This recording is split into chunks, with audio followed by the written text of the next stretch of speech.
Peace, good people. It's your good sister, Morgan Renee Myers, tuning in with another reading from Storytime with Morama, The Bluest Eye by Toni Morrison. I do got a little meditation music playing in the background. Hopefully the interwebs don't pick up on it. But if they do and flag it, then I'll likely have to reload it if they shut me down. But we're going to try to get into it. So in the rising, I like to do a little routine where I wake up, I drink some water first. You need to hydrate your body. I drink some water. I stretch. I pray. I give thanks. Say my affirmations. Go over my goals. Just stop, meditate, and breathe. Just relax for the day gets started because it can get hectic. And I like to have my little tea and listen to my little meditation music. I like to go to sleep with it too. It's pretty calming. But today in my cup I have boiled some pineapple skins and rinds along with cinnamon, figs, cloves. Add a little turmeric and a little black pepper to activate the turmeric, and some sugarcane juice that I purchased because I've been having a agave, and it is nice and warm and healing to my soul. So let's get into this read. So, as stated in previous readings, this book was like barely numbered, partially numbered. So I stopped at what would be the winter section of the book, which for me I put page 59. And it's going to end on page 81. I'm going to attempt to get through it. It's about 22 pages. I'm going to attempt to get through it. And if I don't, then we'll pick up where we need to. So, Winter from The Bluest Eye by Toni Morrison. My daddy's face is a study. Winter moves into it and presides here. His eyes become a cliff of snow threatening to avalanche. His eyebrows bend like black limbs of leafless trees. His skin takes on the pale, cheerless yellow of winter sun. For a jaw, he has the edges of a snowbound field dotted with stubble. His high forehead is the frozen sweep of the eerie, hiding currents of guilt thoughts that eddy in darkness. All right, I already gotta pull up this online dictionary because what? So the definition of what she said. Gillid or Gillid, Gelid, G-E-L-I-D. Hold on.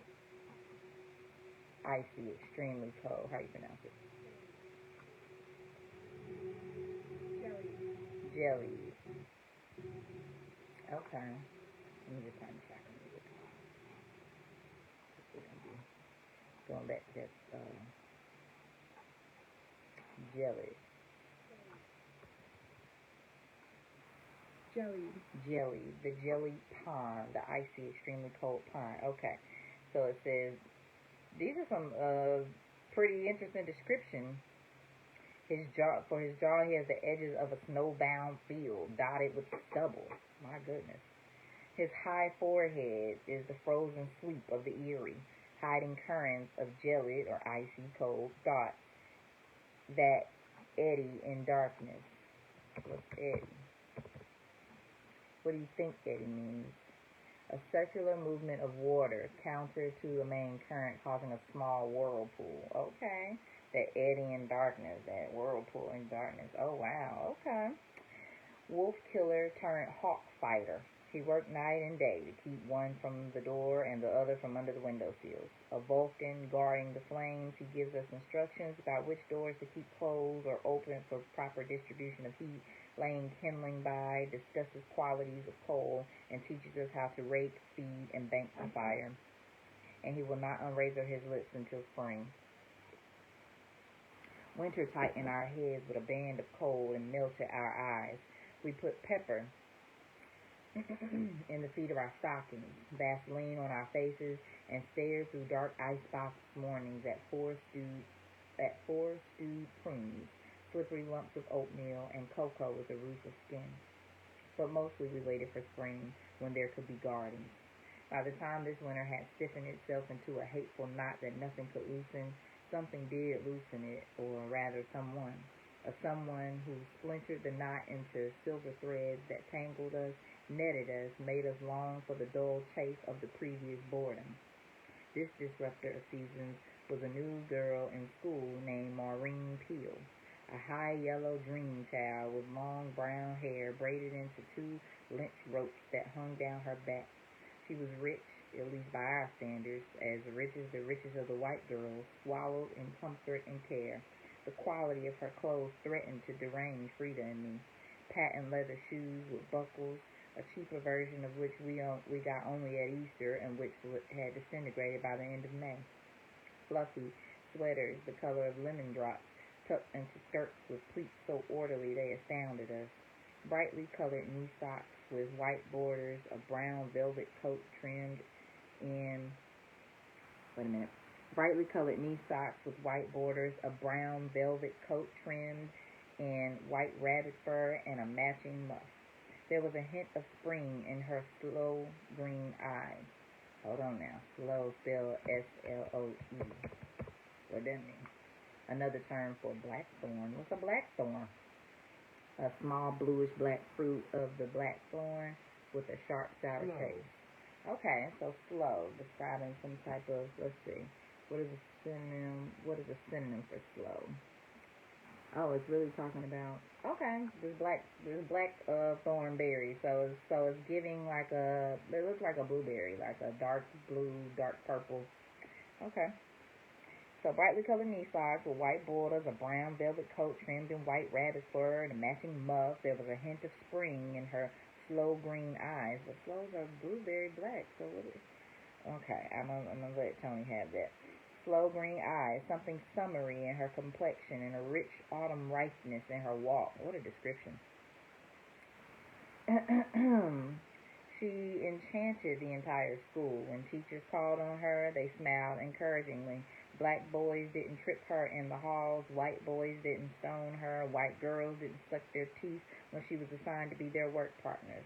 Black girls stepped aside when she wanted to use the sink in the girls' toilet, and their eyes genuflected under sliding lids. Okay, Toni, now you use some words here. Genuflected. Genuflect. Okay, genuflected. To lower one body briefly by bending one knee to the ground, typically in worship as a sign of respect.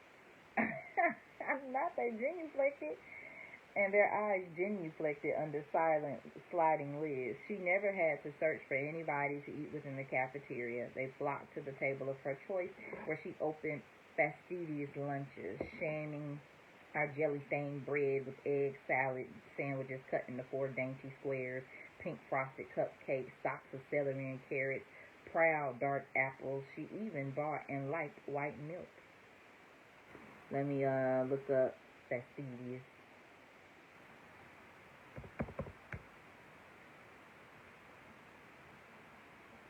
It's an adjective, expressly particular, critical, or demanding, hard to please, a fastidious eater, requiring or characterized by excessive care or delicacy. Okay. So pay great attention to detail. All right. So where she opened fastidious lunches. Okay. Very attention to detail lunches. Got it. Frida and I were bemused, irritated, and fascinated by her. We looked hard for flaws to restore our equilibrium, but had to be content at first with uglying up her name, changing Maureen Peel to Meringue Pie. Later, a minor epiphany was ours when we discovered that she had a dog tooth. A charming one, to be sure, but a dog tooth nonetheless. And when we found out that she had been born with 6 fingers on each hand and that there was a little bump where each extra one had been removed, we smiled. They were small triumphs, but we took what we could get, snickering behind her back and calling her 6-fingered dog-tooth meringue pie. But we had to do it alone, for none of the other girls would cooperate with our hostility. They adored her. When she was assigned a locker next to mine, I can indulge my jealousy 4 times a day. My sister and I both suspected that we were secretly prepared to be her friend if she would let us, but I knew it would be a dangerous friendship, for when my eye traced the white border patterns of those Kelly green knee socks and felt the pull and slack of my brown stockings, I wanted to kick her. And when I thought of the unearned haughtiness in her eyes, I plotted accidental slammings of locker doors on her hand. As locker friends, however, we got to know each other a little, and I was even able to hold a sensible conversation with her without visualizing her fall off a cliff. or giggling my way into what I thought was a clever insult. One day, while I waited at the locker for Frida, she joined me. Hi. Hi. Waiting for your sister? Uh-huh. Which way do you go home? Down 21st Street to Broadway. Why don't you go down 22nd Street? Because I live on 21st Street. Oh, I can walk that way, I guess. Partly, anyway. Free country. Frida came toward us, her brown stockings straining at the knees because she had tucked the toe under to hide the hole in the foot. Maureen's gonna walk part way with us. Frida and I exchanged glances, her eyes begging at my restraint, mine promising nothing. It was a fall spring day which, like Maureen, had pierced the shell of a deadening winter. There were puddles, mud, and an inviting warmth that deluded us. The kind of day on which we draped our coats over our heads, left our galoshes in school, and came down with croup the following day. Croup sounds like a sickness. C-R-O-U-P. Croup. Croup. Inflammation of the larynx and trachea in children associated with infection and causing breathing difficulties. My God. The kind of day in which we draped our coats over our heads, left our galoshes in school, and came down with croup the following day. We always responded to the slightest change in weather, the most minute shifts in time of day. Long before seeds were stirring, Frida and I were scruffing and poking at the earth, swallowing air, drinking rain. As we emerged from the school with Maureen, we began to molt immediately. Molt, peel off. I know that's what that means. Because like animals, when they molt, M-O-U-L-T. M-O-L-T. Oh, well, this says M-O-U-L-T. But when I put it in Google, it goes to M-O-L-T. So maybe there's a variation of this. Of an animal, shed old feathers, hair, or skin, or an old shell to make way for new growth. If you use it as a noun, that was as a verb. If you use it as a noun, it's a loss of plumage, skin, or hair, especially as a regular feature of an animal's life cycle. Okay. So we got that. So they molted all. They'd taken all their clothes off. So as we emerged from the school with Maureen, we began to molt immediately. We put our head scarves in our coat pockets and our coats on our heads. I was wondering how to maneuver Maureen's fur muff into a gutter when a commotion in the playground distracted us. A group of boys were circling and holding at bay a victim, Pecola Breedlove. Bay Boy, Woodrow Kane, Buddy Wilson, Junie Bug. Like a necklace of semi-precious stones, they surrounded her, heavy with the smell of their own musk. Thrilled by the easy power of a majority, they gaily harassed her. G-A-I-L-Y, gaily. What does that mean?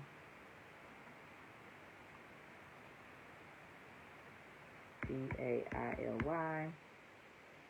In a cheerful and lighthearted way. Gaily. Okay, yeah, because to be gay means to be happy and dainty and free. So, okay, so they gaily. How y'all gaily harassing her? They gaily harassed her. Black emo. Yada da sleep naked. Your daddy sleep naked. Black emo. Your dad sleeps naked. Black emo. They had extemporized a verse made up of two insults about matters over which the victim had no control. The color of her skin and speculations on the sleeping habits of an adult, wildly fitting in its incoherence. That they themselves were black, or that their own father had similarly relaxed habits, were irrelevant. It was their contempt for their own blackness that gave the first insult its teeth. They seemed to have taken all of their smoothly cultivated ignorance, their exquisitely learned self-hatred, their elaborately designed hopelessness, and sucked it all up into a fiery cone of scorn that had burned for ages in the hollows of their minds, cooled and spilled over lips of outrage, consuming whatever was in its path. Let's pause right there. It was a real wordy way to say, despite that these young men may have similar lifestyles, clearly don't know what's going on in Pecola's home, just picking on this girl. There's a form and a presentation of self-hatred. Because why are you talking to another person, especially that looks like you, about how they look, how their dad sleep naked? Your dad probably sleep naked. Like, what people do in their house, people do in their house. Like, y'all coming messing with this girl, picking on this girl because of how she looks, her wealth status or lack thereof, but y'all in the same predicament. And that happens. That definitely happens. in the black communities, putting each other down. What's it called? Doing the runs, making those, cracking jokes. And I mean, it's also, I think, a part of childhood and childishness. When you're a child, you do childish things, but also it can be a sign of self-hate. And this can happen cross-culturally. When you have certain bullies and stuff in school that pick on other people, sometimes because they're insecure about something or something's going on in their home life or their personal life that they don't feel good about. And so in an effort to make themselves feel better or to take the tension off them, they'll disturb other people's peace. So, all right. So, they danced macrame ballet around the victim whom, for their own sake, they were prepared to sacrifice to the flaming pit. Black emo, your daddy sleeps naked. What they say. Pecola edged around the circle crying. She had dropped her notebook and covered her eyes with her hands. We watched, afraid they might notice us and turn their energies our way. Then Frida, with set lips and Mama's eyes, snatched her coat from her head and threw it on the ground. She ran toward them and brought her books down on Woodrow Kane's head. The circle broke. Woodrow Kane grabbed his head. "Hey, girl, you cut that out, you hear?" I had never heard Frida's voice so loud and clear. Maybe it's because Frida was taller than he was, maybe because he saw in her eyes, maybe because he had lost interest in the game, or maybe because he had a crush on Frida. In any case, Woodrow looked frightened just long enough to give her more courage. "Leave her alone or I'm going to tell everybody what you did." Woodrow did not answer. He just walled his eyes. Bayboy popped up. "Go on, gal. Anybody bothering you? You shut up, bully head." I had found my tongue. "Who you calling bully head?" "I'm calling you bully head, bully head." Frida took Pecola's hand. "Come on. You want a fat lip?" Bayboy drew back his fist at me. "Yeah, give me one of yours."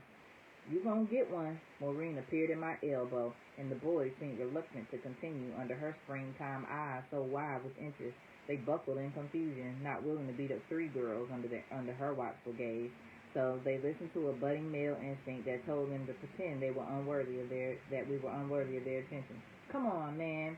Yeah, come on. We ain't got time to fool with them." Grumbling a few disinterested epithets, they moved away. I picked up Pecola's notebook and Frida's coat, and the four of us left the playground. "Oh, bully head, he's always picking on girls." Frida agreed with me. Miss Forrester said he was incorrigible. What? She said that? Are y'all talking like this, like it's regular, everyday conversation? C-O-R-R. I always lose my spot when I do this.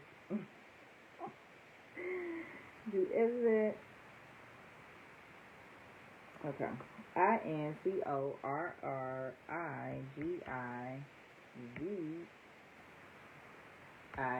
Is that even a word? Incorrigible. Okay, so we have incorrigible. So maybe she's purposely mispronouncing it in this book by putting a V in it, but incorrigible means of a person or their tendencies not able to be corrected, improved, or reformed. Incorrigible. Okay. So an incorrigible person. All repeat offenders, but none of them real hard case incorrigible. Incorrigible. Not be able to be corrected, improved, or reformed. So Frida agreed with me. Miss Forrester said he was incorrigible. Really? I didn't know what that meant, but it had enough of doom sound in it to be true of Bayboy. While Frida and I clucked on about the near fight, Maureen, suddenly animated, put her velvet-sleeved arm through Pecola's and began to behave as though they were the closest of friends. "I just moved here. My name is Maureen Peel. What's yours?" "Pecola." "Pecola? Wasn't that the name of the girl in Imitation of Life?" "I don't know. What is that?" "The picture show, where this mulatto girl hates her mother because she is black and ugly, but then cries at the funeral. It was real sad. Everybody cries in it. Claudette Colbert, too." Oh, Pecola's voice was no more than a sigh. "Anyway, her name was Pecola, too. She was so pretty. When it comes back, I'm going to see it again. My mother has seen it 4 times. Frida and I walked behind them, surprised at Maureen's friendliness to Pecola, but please, maybe she wasn't so bad after all. Frida had put her coat back on her head, and the two of us, so draped, trotted along, enjoying the warm breeze and Frida's heroics. "You're in my gym class, aren't you?" Maureen asked Pecola. "Yes. Miss Erkemeister's legs sure are bow. bow, maybe like bow legs. Miss Erkmeister's legs sure are bow. I bet she thinks they're cute. How come she gets to wear real shorts and we have to wear those old bloomers? I don't want to die every time I put them on. Pecola smiled but did not look at Maureen. Hey, Maureen stopped short. There's an Isley's. Want some ice cream? I have money. She unzipped a hidden pocket in her muff and pulled out a multi-fold dollar bill. I forgave her those knee socks. My uncle sued Isley's, Maureen said to the three of us. He sued the Isleys in Akron. They said he was disorderly and that was why they couldn't serve him. But a friend of his, a policeman, came in and bared to witness, so the suit went through. What's a suit? It's when you can beat them up if you want to and won't anybody do nothing. Our family does it all the time. We believe in suits. Clearly that's not what it is. It's probably lawsuits. They're probably suing, but not beating people up. At the entrance to Isley's, Maureen turned to Frida and me, asking, y'all going to buy some ice cream? We looked at each other. No, Frida said. Maureen disappeared into the store with Pecola. Frida looked placidly down the street. I opened my mouth but quickly closed it. It was extremely important that the world not know that I fully expected Maureen to buy us some ice cream. For the past 120 seconds I had been selecting the flavor that I had begun to like, Maureen, and that neither of us had a penny. Let me go back. I opened my mouth but quickly closed it. It was extremely important that the world not know I fully expected Maureen to buy us some ice cream. That for the past 120 seconds I had been selecting the flavor that I had begun to like, Maureen, and that neither of us had a penny. We suppose, yeah, that is interesting. Like, why would Maureen just only offer Pecola? Like, you were walking with Frida and, I think her name is Claudette.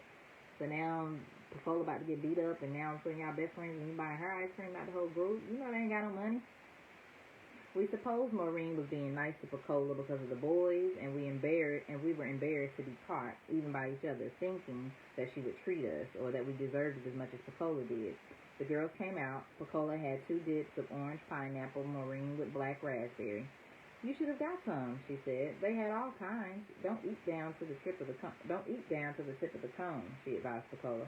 Why? Because there's a fly in there. How you know? Oh, not really. A girl told me she found one in the bottom of hers once, and ever since then she throws that part away. Oh. Y'all see how stuff get passed along? And the children be so gullible. Lord have mercy. So now you'll never eat to the cone because somebody else's cone had a fly in it 30 years back. We passed the Dreamland Theater, and Betty Grable smiled down at us. Don't you just love her? Maureen asked. Uh-huh, said Pecola. I differed. Hedy Lamarr is better. Maureen agreed. Oh, yes. My mother told me that a girl named Audrey, she went to the beauty parlor where we lived before and asked the lady to fix her hair like Hedy Lamarr's. And the lady said, yeah, when you grow some hair like Hedy Lamarr's. She laughed long and sweet. Sounds crazy, said Frida. She sure is. Do you know she doesn't even menstruate yet and she's 16? Do you yet? Yes, Pecola glanced at us. So do I.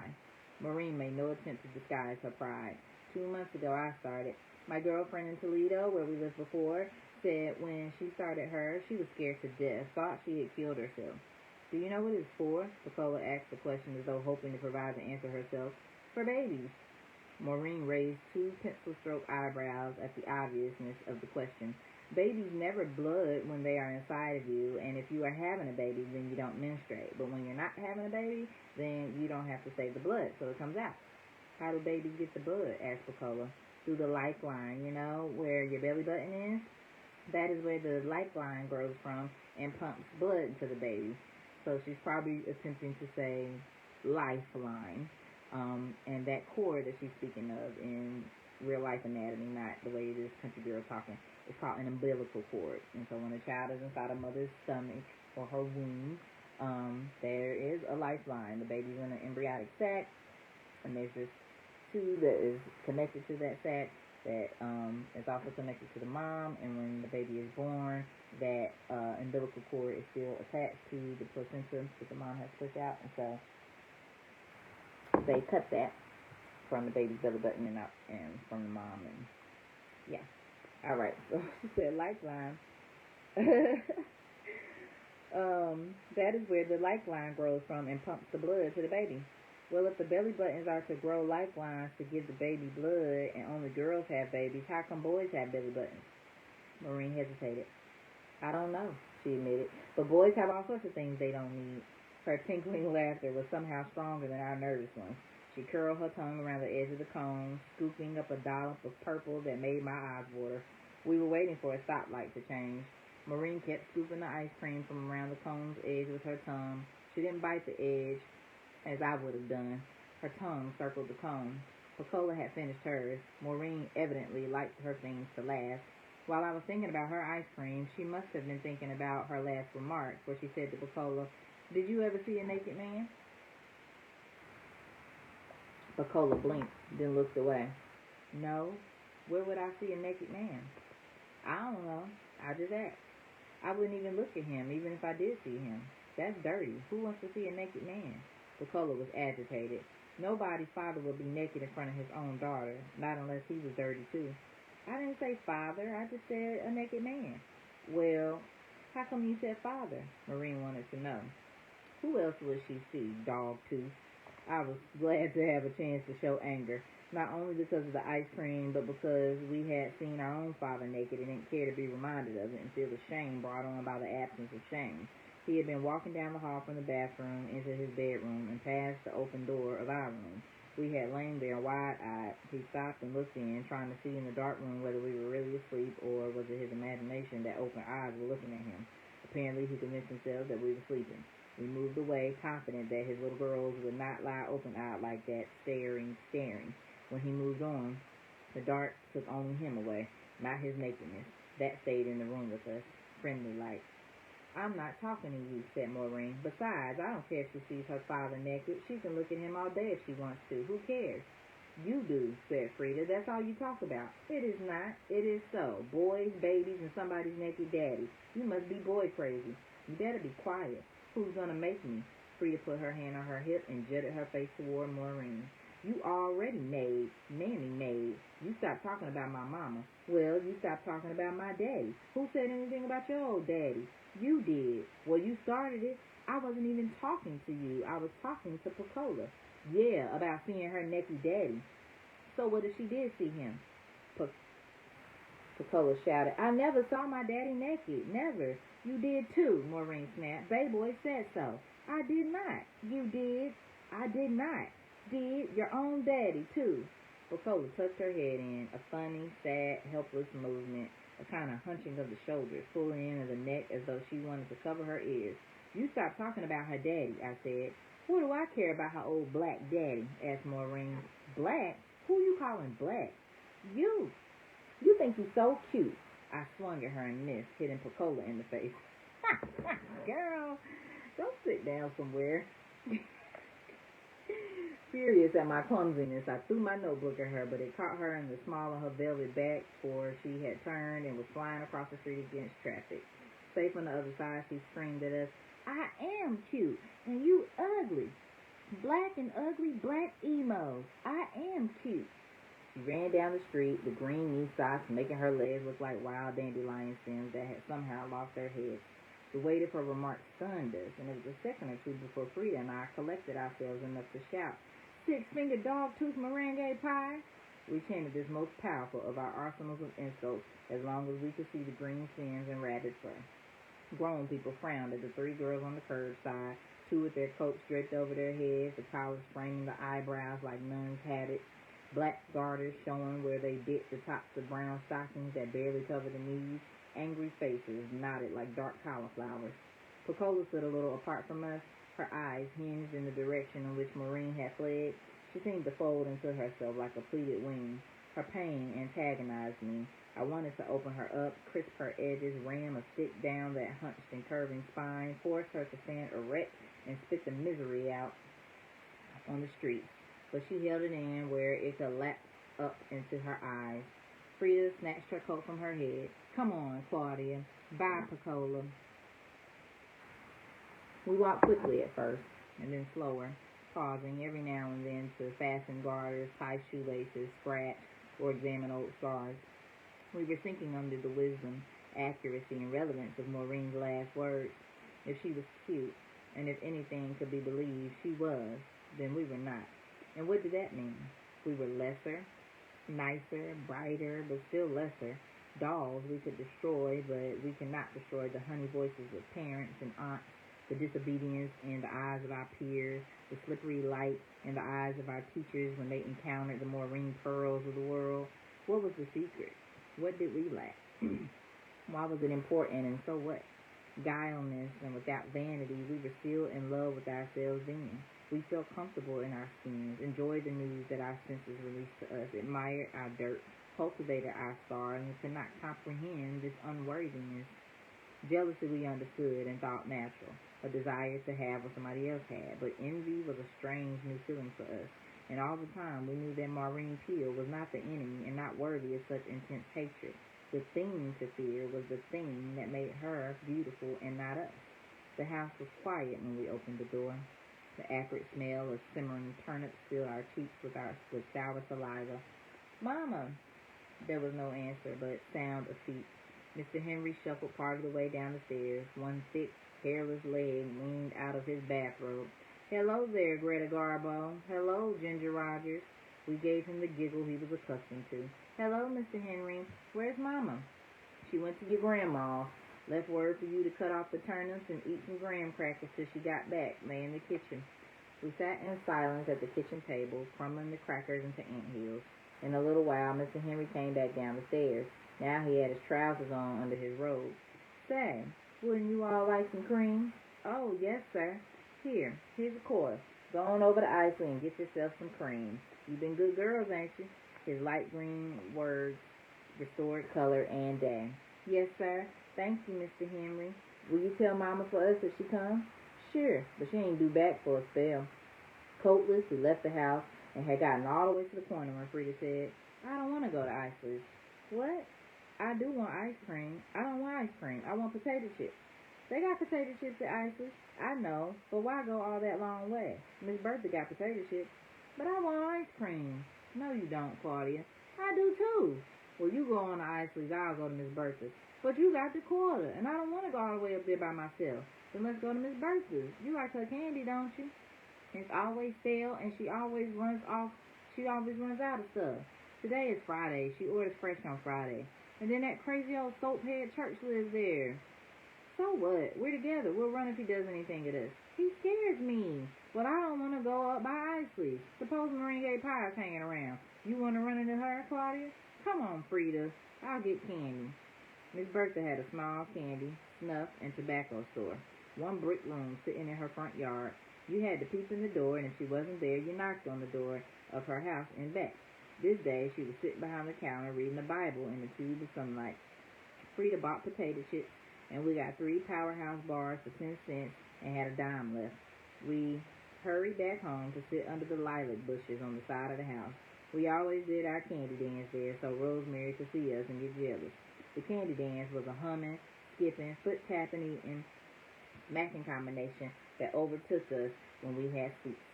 Creeping between the bushes and the side of the house, we heard voices of laughter. We looked into the living room window expecting to see Mama. Instead, we saw Mr. Henry and 2 women. In a playful manner, the way grandmothers do with babies, he was sucking the fingers of one of the women, whose laughter filled a tiny place over his head. The other woman was buttoning her coat.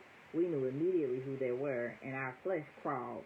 One was China, and the other was called the I don't know how to pronounce this. Maginot line. The back of my neck itch. Let me see.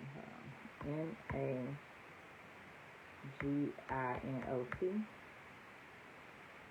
Excuse me. So how do you pronounce this though? So, okay, hold on. It's a little definition of what it is. A line of defensive fortifications built before World War II to protect the eastern border of France. A line of defensive fortifications built before World War II to protect the eastern border of France, but easily outflanked by German invaders. A defensive barrier or strategy that inspires a false sense of security. Okay, and it's probably pronounced Magno. Okay, so China, okay, so One was China, and the other was the Magno line. The back of my neck itched. These were the fancy women of the maroon nail polish that Mama and Big Mama hated, and in our house. China was not too terrible, at least not in our imaginations. She was thin, aging, absent-minded, and unaggressive. But the Magna line, that was the one my mother said she wouldn't let eat out of one of her plates. That was the one church women never allowed their eyes to rest on. That was the one who had killed people, set them on fire, poisoned them, cooked them, and lied. Although I thought the Magno line's face hidden under all that fat was really sweet, I had heard too many black and red words about her, seen too many mouths go triangle at the mention of her name to dwell on any redeeming features she might have. Showing brown teeth, China seemed to be genuinely enjoying Mr. Henry. The sight of him licking her fingers brought to mind the girly magazines in his room.